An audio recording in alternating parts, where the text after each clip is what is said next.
Drage gledateljice i gledatelji, dobrodošli u još jedno izdanje emisije Studio Plus. I dalje smo na temi lokalnih izbora, a danas je s nama Goran Đanić, kandidat liste HDZ-a za još jedan mandat na čelu općine Podgorač i Zdenka Vukomanović, kandidatkinja za vijeće općine Podgorač. Ovdje su kako bi nam predstavili svoj program. Hvala što ste s nama danas. Oboje. Hvala vama. Za početak, možete li nam reći što vas i dalje motivira da se natječete za načelnika općine? Pa gledajte, lijep pozdrav prvo svim vašim gledateljima. Motivacija je i dalje nastavak svih ulaganja u našu općinu, od demografije, od investicija, od svih tih projekata koje radimo i pogotovo me imponiralo ovi zadnji pokazatelji, vrhunski rezultati povučenih europskih sredstava. Zdenka, vi što je vas ponukalo da učite? Pa gledajte, ja već, ajmo reći, 35 godina od kad sam postala profesor učitelj u školi, radim na odgoju, obrazovanju i na kulturnom životu Podgorača. Evo sad sam se direktno uključila u ovaj dio, tako da mislim da veće motivacije nema osim doprinosa lokalnoj zajednici, projekata koje smatram da su izuzetno dobri i da su već zaživjeli na općini Podgorač, samo ih treba nastaviti provoditi. Pa dobro, evo, ajmo onda konkretno na neka pitanja. Po vašem mišljenju, koji su najveći problemi u općini, ako ih uopće ima, i kako ih planirate dalje rješavati? Znači, koji su vaši daljni planovi, koje projekte namjeravate nastaviti i slično? Pa ja, vaš tumač pitanja, problemi. Općina Podgorač problem kao problem nema. Nekad su bili prije problemi. Mi imamo rješavanje projekata i mi smo u tim projektima zadnjih 20 godina vrlo uspješno otklanjamo probleme, odnosno otklanjamo probleme koji su prije bili, a danas smo u realizaciji tih projekata. Danas smo u realizaciji projekata, moram reći, velikih razmjera. Velikih razmjera, jer evo, neki dan ste svjedoci da na naše područje je došla najveća svita politička što se tiče akumulacije Breznica. Znači 4.400.000 eura ulaganje u akumulaciju, ulaganje u općinu Podgorač, ulaganje u turizam danas sutra, ulaganje u poljoprivredu, a broj 1 ulaganje u obranu od poplave. To su stvari koje su sigurno, ajmo reći, velikih razmjera za pohvaliti. Ali problemi koji jesu bili možda nekada, to su različiti projekti o kojima ćemo mi danas razgovarati. Što se tiče tih ulaganja koja ste spomenuli, hoće li biti novih ulaganja, kako i većinu vjerojatno zanima, u infrastrukturu, recimo ceste, kanalizaciju, javni prijevoz i tako? Ovo ste postavili baš onako pitanje isključivo kako bi možda i ja formulirao. Pa bi samo se osvrnuo malo, jedan presjek napravio. Mi smo do sada izasfaltirali 15 ulica u općini Podgorač. 15 ulica, naselje Razbojšte, Bijela Loza, Budinci, Poganovci, gledajte, Ostrošinci. Znači, i evo uskoro još ovih dana, iza izbora, ne može sve do izbora stići i tako dalje, uskoro kreće asfaltiranje ulice Bana Jelačića u Budincima, odnosno odvojak Gaj, i Budinci će biti završeni. Završeni su Ostrošinci, završeno je Razbojšte, završena je Bijela Loza. I također imamo ulicu prema groblju u Poganovcima i još nam ostane neke 3 ulice u Poganovcima koje će biti asfaltirane u sljedećih godinu do 2 godine dana. Znači, to je broj 1 ceste da ljudi više, djeca, da ne ide se više po blatu. To je naš bio kamen spoticaja koji smo naslijedili i mi ga želimo riješiti, mi ćemo ga riješiti. Što se tiče nogostupa staza, Pa općina Podgorač je jako puno ulagala u nogostupe, u staze. Riješeno imamo Kršince, riješeno imamo Razbojište, većim dijelom imamo riješene Ostrošince, većim dijelom imamo riješene Stipanovce. Evo i sad su u izgradnji, rekonstrukciji dio ulica u Stipanovci Josipa Juraja Štrosmajera. Nastavljamo u Stipanovcima do Antuna Matije Reljkovića ulice, pa idemo gore onaj dio preko puta nogometnog igrališta. Znači, taj dio Podgorač, evo, nismo mogli popravljati. Dužina je 12,5 km ugovorenih novih staza koje su evo nedavno krenule.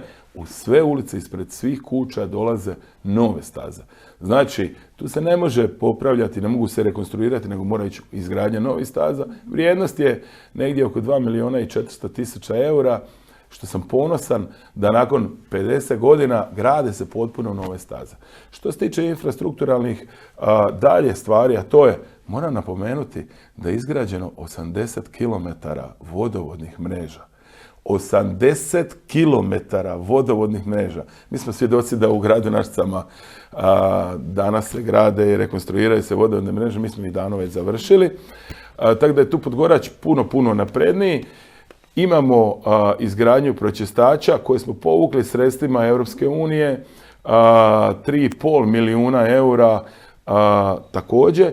Imamo izgradnju kanalizacijskog sustava, odnosno završetak Stipanovaca. Stipanovcima je nekad bio sustav odvodnje koji je davno rađen, ali se on danas zamjenjiva, odnosno zamijeniti većim dijelom novim modernim sustavom. Još ide ugradnja 3 pumpe i nekih manjih zahvata koji ima i do kraja godine ja sam uvjeren da će biti u potpunosti završen. I da će biti spojit, jer pročistač se treba spojiti završiti i spojiti da radi, ali imamo tu evo spremne projekte za naselje Razbojište koji čekaju. Još imamo jedan dio, a to je znači izvlašćivanje samo građevinske dozvole, sve su tu u fazi završetka, izvlašćivanje, odnosno rješavanje imovinsko-pravnih odnosa sa određenim subjektima i taj dio ide na natječaj i započinje izgradnja, ali mi paralelno s tim projektiramo Budimce, Poganovce, Bijelu Lozu. Znači, evo, neki dan smo imali generalni direktor Hrvatskih voda Zoran Đuroković koji je bio u Podgoraču, direktor VGI Osijek Željko Kovačević, gdje se vodili razgovori na temu kanalizacijskog sustava, završetak kanalizacije, znači ovi projekti koji se rade, ovi projekti koji će biti uskoro ugovoreni, znači Razbojište i projekti koji se projektiraju, a to je, ponavljam, Budimci, Poganovci i Bijela Loza, znači to je sve u fazama. I najavljam još jedan veliki projekat, ogroman, a to je jezero Razbojište, Bučje, Ostrošinci, koje je sada u fazama projektiranja i evo velike pohvale koje smo dobili za retenciju Piljevo, koja se nalazi u Podgoraču, to je brana jedna na potezu Soka kod veterinara, što mi kažemo, u Podgoraču, gdje je apsolutno sigurnost obrane od poplave postignuta za ulicu Kralja Tomislava Matije Gubca, za donji dio sliva, a to je Ledenik i prema Koški, gdje je generalni direktor Đuroković izrazio veliku stvar. Sjetimo se poplava koje su bile na našem području. To je sve sada zaustavito, očišćeni kanali i tako dalje. Znači, taj dio je tu riješen. Što se tiče infrastrukturalnih plinifikacije, tu smo u pregovorima sa HEP Plinom za nastavak plinifikacije prema Razbojištu i nastavak plinifikacije prema Budimcima, odnosno Poganovcima, Bijeloj Lozi. Znači, cjelokupan segment infrastrukture se prati, tu su velike investicije. Hrvatske vode trenutno imaju preko 9 milijuna kuna investicije u općini Podgorač, a sa kanalizacijskim sustavom odnosno vodoopskrbom koja je napravljena i ove za sada koje je, mi trenutno imamo preko 250 milijuna kuna ili oko 35 milijuna eura koji će sada biti riješeni sa vodoopskrbom od 80 km. plus ovaj dio koji će se rješavati kanalizacije, znači on će se popeti do 40 milijuna eura ili 300 milijuna kuna kad se završi kanalizacijski sustav Budimaca, Poganovaca. To su ogromne brojke, to su cifre koje su ogromne za neke gradove, a ne za jednu općinu kao što je općina Podgorac sa 9 svojih naselja.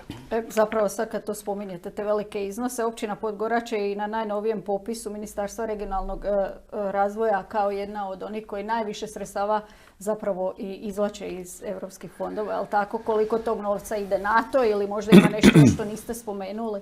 Pa gledajte, ja sam ponosan što sam načelnik općine Podgorač. Ponosan što imam tim ljudi, vijećnike iz svakog mjesta s kojima surađujem. Ja pripisujem sve ove projekte mojim vijećnicima. I sve što je dobro pripisujem da su moji vijećnici u tome, oni su podržali proračun, oni su podržali investicije i mi zajednički sve dogovaramo. Zajednički dogovaramo kada, koliko, koje naselje je prioritetnije. I nikad nismo imali problema, evo, ja sam 20 godina općinski načelnik, nikad nismo imali problema da je neko mjesto bilo, nećemo ovo, nećemo ono, ne, uvijek zajednički rješavamo. Ovo je samo veliko priznanje, bit među top 10 u Republici Hrvatskoj po povučenim europskim sredstvima. Gledajte, mi smo porasli ne 400%, 4000%. 4000. Znači 40 puta smo porasli po realiziranim europskim sredstvima. Tu je vatrogasni centar, tu je nova, odnosno zgrada općine, nova fasada, ali nije to samo nova fasada, tu uređenje iznutra, nova elektrana, punionica za struju, za automobile, to su sve projekti koji dolaze. Evo ovih dana idemo na natječaj u Stipanovcima, staze u Groblju. Tu su različiti projekti za vatrogasce, tu su različiti projekti za udruge, tu je određeni projekat socijale koji povlačimo.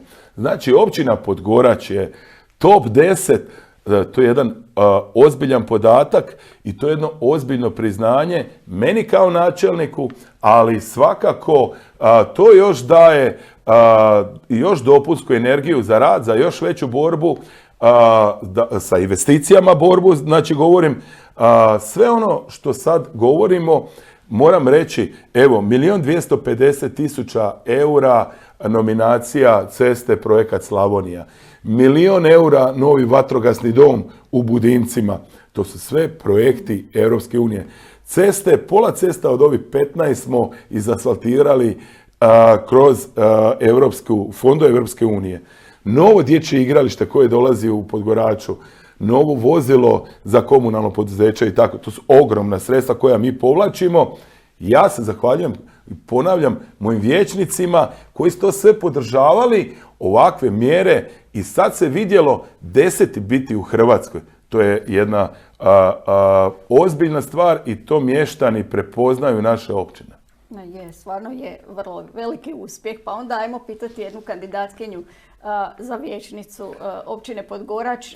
Ako ja mogu, molim vas lijepo, ako bi mi dozvolili da ja predstavim listu za općinsko vijeće. Može, sad pa ćemo onda znati postaviti pitanje, apsolutno može. Evo, ja bih predstavio prije svega listu za općinsko vijeće, a tu je sa mnom u studiju kod vas gospođa Zdenka Vukomanović. Gospođa Zdenka Vukomanović je dugogodišnja ravnateljica osnovne škole u općini Podgorač, dugogodišnja predsjednica HKD Podgoračani i dugogodišnja predsjednica Gradskog društva Crveni križ Našice. Znači, to su funkcije koje gospođa obnaša u svom životu, znači, ali nisu to funkcije, to su obveze velike. Sljedeća na listi je gospođa Ljiljana Zidar, poduzetnica i predsjednica dosadašnja općinskog vijeća, koja je već u 2 mandata obnašala. Ja moram reći samo da, evo, gospođa Zdenka Vukomanović sa naše liste je kandidat za predsjednicu općinskog vijeća općine Podgorač. Sljedeća na listi je gospođa Natalija Lukačić, službenica u Hrvatskim poštama, poštanskom uredu Podgorač i poštanskom uredu Budinci, Ali evo, poštanski ured Podgorač je trenutno preseljen u Budince iz razloga što su radovi u tijeku, sredstva Europske unije koja koristimo u uređenju zgrade općine gdje se nalazi poštanski ured Podgorač. Miroslav Štefančić, predsjednik Konjogojske udruge Kršinci, dugogodišnji zapovjednik Dobrovoljnog vatrogasnog društva Kršinci, sudionik dugogodišnji i sudionik na vatrogasnim intervencijama i dugogodišnji vijećnik u općinskom vijeću, također Natalija Lukačić, dugogodišnji vijećnik u općinskom vijeću. Željko Moguš, zaposlenik u Dobrovoljnom vatrogasnom društvu Podgorač, tajnik vatrogasne zajednice općine Podgorač, vijećnik u općini Podgorač. Ivica Marinković, novo lice u politici, lokalnoj politici općine Podgorač. On je zaposlen u Papuk d.d. otkupni centar Budinci. Matej Pipek, mladi agronom koji je zaposlen u Anagalis d.o. Podgorač i vlasnik OPG-a, vlastitoga OPG-a. Mario Kućinac, vijećnik dosadašnji u općinskom vijeću općine Podgorač, doktor medicine, kako bi mi rekli, naš veterinar koji je u svakoj kući dobrodošao. Eto, hvala vam puno na predstavljanju, pa onda ajmo popričati sa Zdenkom. Zdenka, vi kao prosvjetni djelatnik, vjerojatno vas zanimaju te demografske mjere u općini. Ima nova mjera koja je zapravo nešto novo što nema nitko drugi, svake godine da svako dijete do kraja školovanja dobiva određeni iznos, jel tako? Imate li još možda neke demografske mjere u planu? Pa gledajte, ja bih počela sa onim od početka i mislim da sam zato i došla na listu Hrvatske demokratske zajednice zajedno sa načelnikom, što vidim koliko, evo, iz ovih izlaganja koje je načelnik Goran Đanić iznio, vidi se da perspektive u budućnosti ima velike, samo se trebamo na neki način zbrojiti i vidjeti koliko nekim zajedničkim radom možemo taj dio još poboljšati. Pa ja sam više za ovaj dio gdje se ne ulaže u investicije nego u ljude i rad sa ljudima, to je moja struka. Pa bih ja započela sa onim što je i bilo i mogu reći da u tim socijalnim, demografskim mjerama u poboljšanju odgoja i obrazovanja u školi se jako puno na općini Podgorač u posljednjih godina poboljšalo i jako je dobro, suradnja je iznimno dobra i tu vidim jako veliki prostor gdje roditelji i djeca mogu biti zadovoljni. Pa bih krenula s onim prvim stvarima koje je općina Podgorač već davno imala, a to je za svako novorođeno dijete neki iznos. U ovoj sljedećih 4 godine se planira imati 150 eura za svako rođeno dijete. Naravno, kad se rodi, to je nešto što te za početak malo potakne, a onda odmah prelazimo u predškolu gdje imamo mjere koje su isto hvale vrijedne jer imamo vrtić u sklopu škole koji ima mješovitu skupinu. Tu općina financira spremačicu, odgajateljicu, sve ono potrebno za rad vrtića koji u biti već postoji.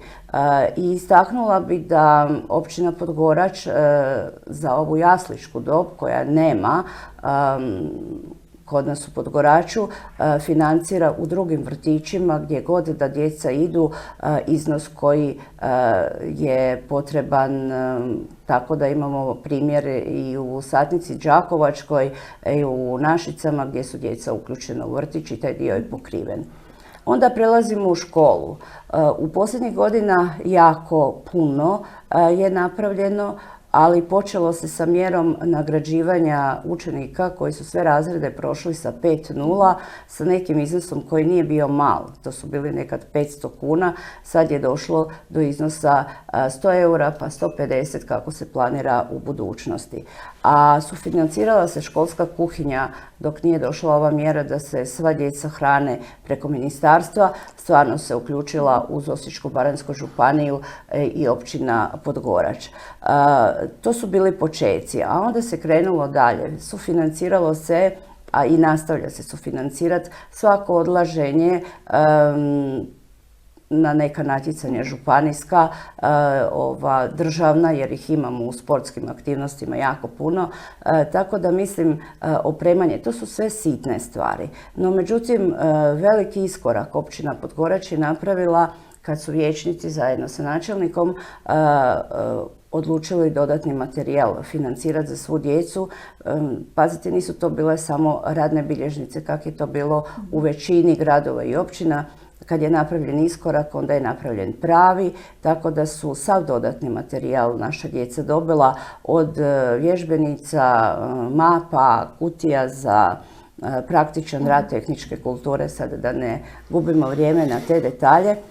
Pa se krenulo, mi kao škola, preko e-škola projekata smo si dio pametnih ploča uspjeli nabaviti, dio preko nekih projekata koje smo pisali kao škola, a onda je načelnik sa svojim vijećnicima opet uskočio da u sve područne škole i u matičnu školu popuni sve učionice u kojima se nastava odrađuje sa pametnim, odnosno interaktivnim pločama. To je bio stvarno jedan hvale vrijedan zahvat i evo još jednom zahvaljujem svima koji su u tom sudjelovali.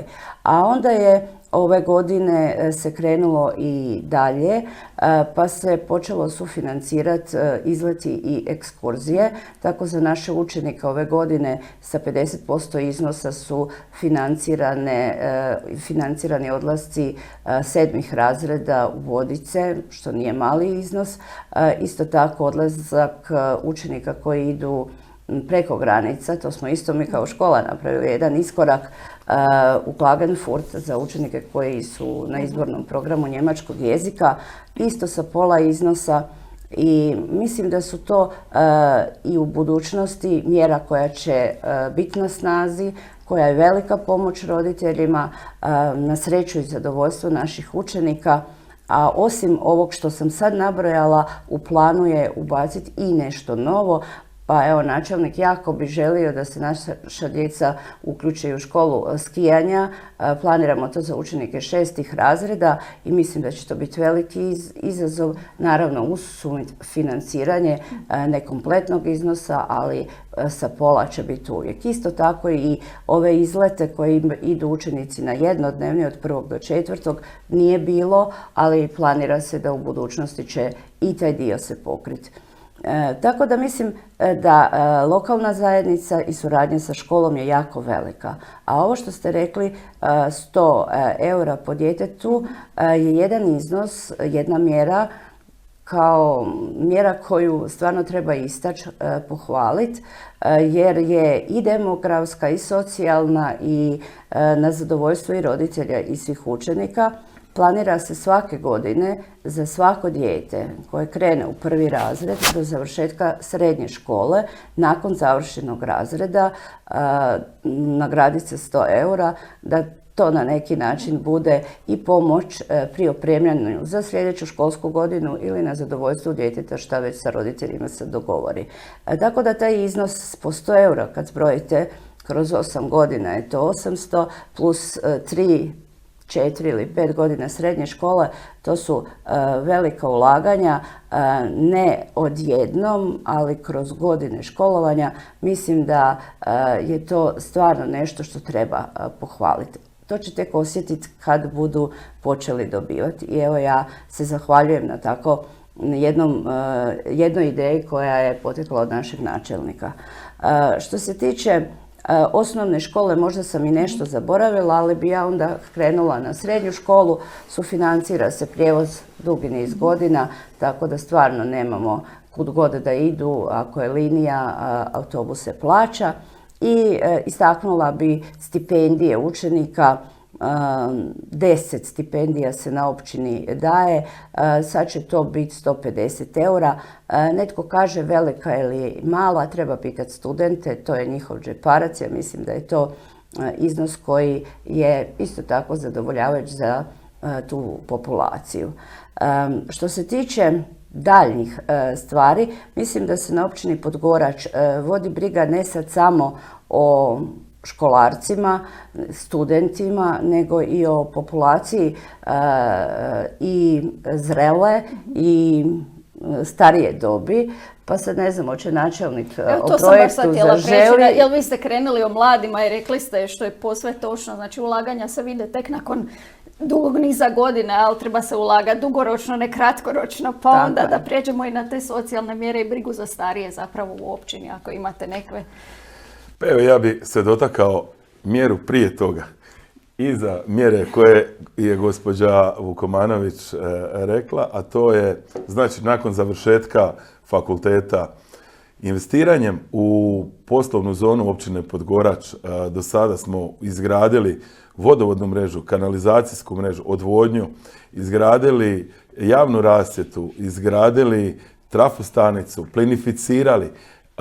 Evo sada, kako sam već rekao, na projektu Slavonija, samo što nije odobreno, je u svakom slučaju potpisan je ugovor, predugovor, 1.250.000 eura za cestu i za nogostup. Mi želimo tu osigurati evo imamo zainteresirane partnere iz Nizozemske, iz Našta za otvaranje novih radnih mjesta, ali i općina će otvoriti tu novo reciklažno dvorište. Mi želimo osigurati otvaranje novih radnih mjesta da ti ljudi ostanu ovdje. Naravno, samim time na radna mjesta treba izbrinjavanje tih ljudi, a to su stambena pitanja.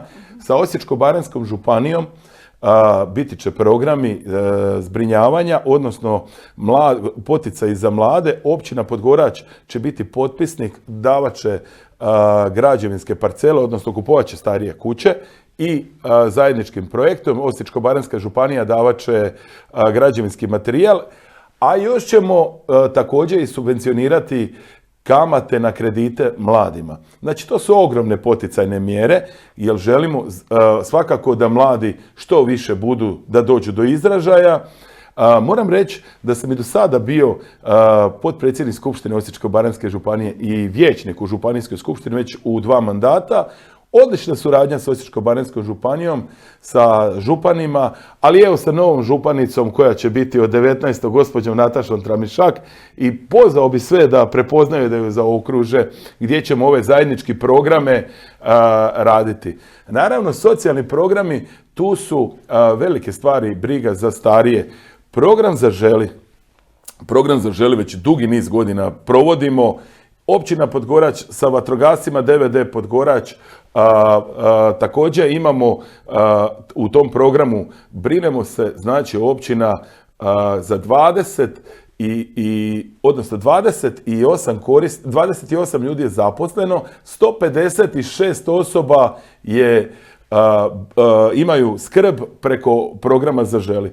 To su programi koji su obuhvaćeni za starije osobe, koji dobivaju pakete i tako dalje. Znači, maltene svi su pokriveni segmenti u općini Podgorač, ali tu imamo sad novu mjeru. Nova mjera od neki dan, a to je prevoz za sve naše starije osobe preko 65 godina, jednim europskim projektom sa lagom Karašica, gdje će vozilo iz Valpova dolaziti i voziti kod doktora, u ljekarnu i tako dalje. To je nova mjera koja je prošla, koje apsolutno pozdravljaju naša starija populacija, umirovljenici i tako dalje. Samim time su nam uskrsnice, božićnice, nekad smo imali 50 kuna, 100 kuna, 150, 200, danas imamo 50 eura. Dobiju ih svi umirovljenici, ali sada od nove godine dobivat će i korisnici nacionalnih mirovina i hrvatski branitelji koji nemaju nikakve oblike naknada.